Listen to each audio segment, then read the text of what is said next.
We're not claiming that the pyramids are 12,500 years old.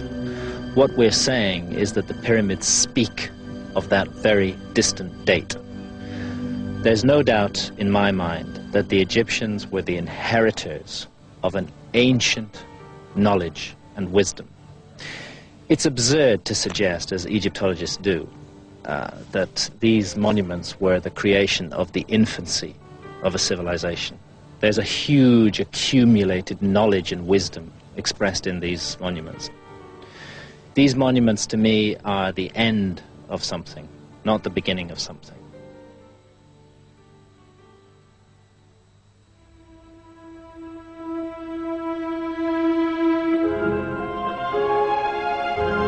To me, this almost impossible engineering feat conveys one clear message. Speaking to us across the gulf of ages, what the ancients are saying is we were not fools. And we weren't simpletons dancing after superstitious priests. We will show you our knowledge and precision. We did nothing by chance. Take us seriously.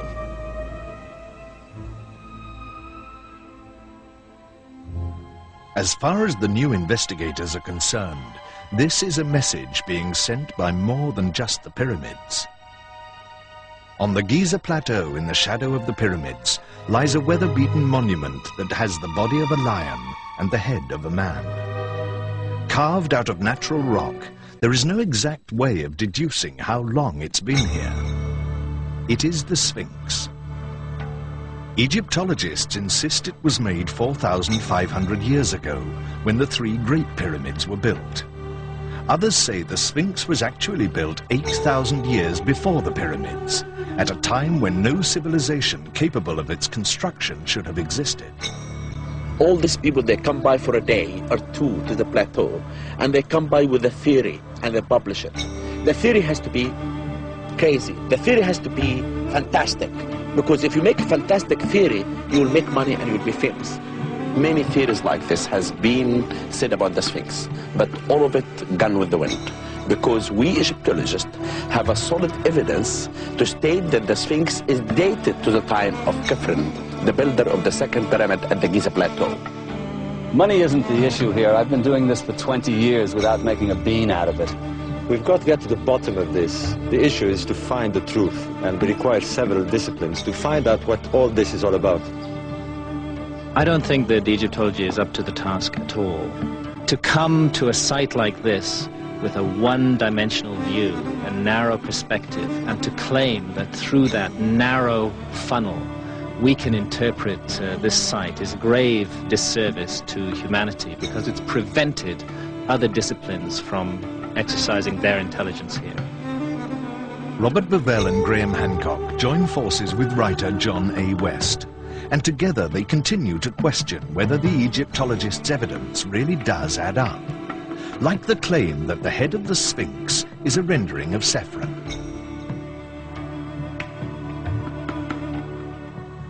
Frank Domingo, a forensic artist, also joins the debate.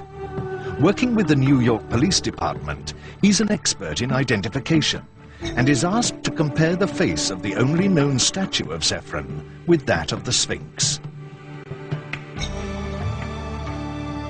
His conclusion?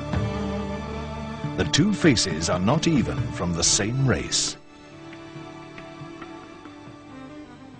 After reviewing all the measurements, angles, and proportions, it's my conclusion that the Great Sphinx of Giza is not the same individual represented in the statue of the Pharaoh Khafre.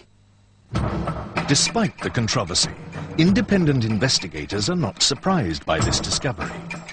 John West has some outlandish theories of his own about the Sphinx. Now you look at the head, you see that it's in much better condition than the body.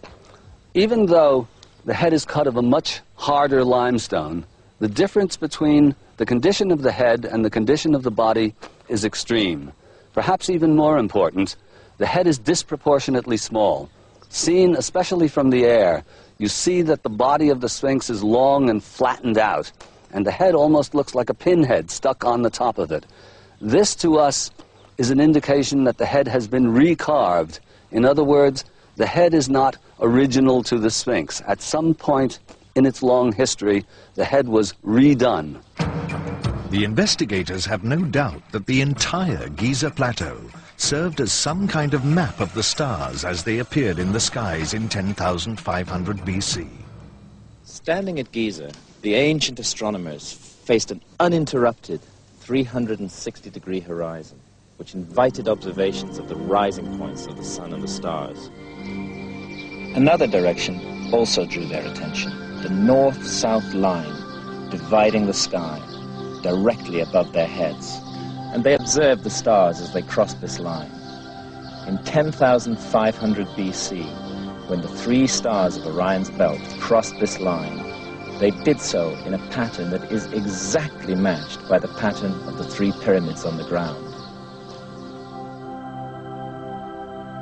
They claim the Sphinx is in fact an astronomical marker of the vernal equinox. But again, not as it would have appeared in 2500 BC when the Sphinx was supposedly built. When the Sphinx is supposed to have been built, 2500 BC, the sun rose in the constellation of Taurus. It would have been utterly absurd for a pharaoh to have built an equinoctial marker in the form of a lion in that epoch. In fact, there's only one epoch when it would have been appropriate for the Sphinx to have been built in the form that it has.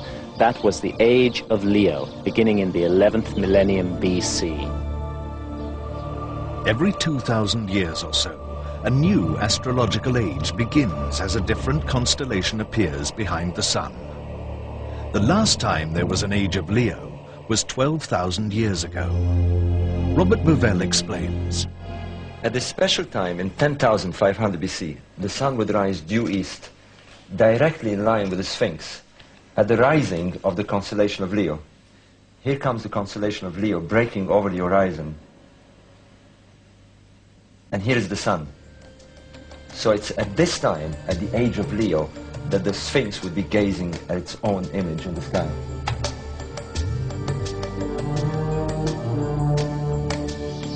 But if that isn't enough, there's more. Why is the Sphinx offset to the right of the main east-west axis of this pyramid, and why is that causeway sloping to the south of east? The ancient pyramid builders did nothing by chance. So what's the significance of this curious offset?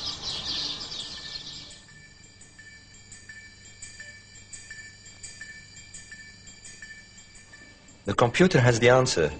It shows us that this is the place where the sun would rise exactly in the direction of the causeway, 14 degrees to the right, in perfect alignment with the causeway. Now what do we have here? To the left is the constellation of Leo, and as we can see, it's half buried below the horizon, with its head and shoulders sticking out.